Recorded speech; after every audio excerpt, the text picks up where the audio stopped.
Appalachian Power promising at least some relief on your electric bill. Yeah, at least some. They say that they're asking the state for approval for a process called securitization, or basically using financing to spread out the major costs.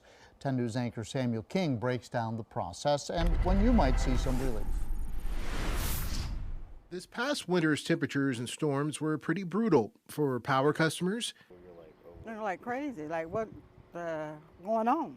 And Appalachian Power itself. So when those storms hit, we have to take a step back and make a decision to get power restored immediately. It's not a situation where we can say, well, let's try to save a buck or two and have customers without power for an extra 3, 4, 5 days. Storms like Helene also drove up costs. You would have gone to the SEC and then eventually customers say, hey, look, we need to offset what we've had to spend, basically to keep the system running. Correct. And that'll be that amount by itself, that $140 million.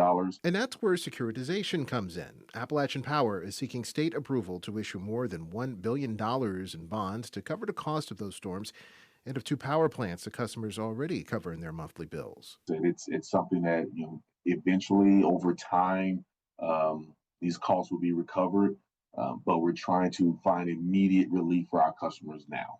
On average, it's about $11.44 on the average bill per month. I think that's great.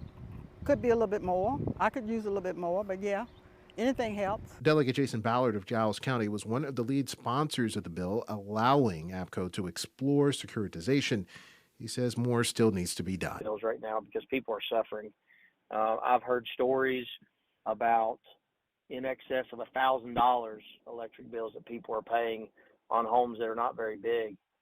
And so we're definitely looking at ways to address that problem. The State Corporation Commission will now review Appalachian Power's request. That should take a few months. If approved, the utility says consumers could start seeing lower bills next spring. In Roanoke, Samuel King, 10 News, working for you.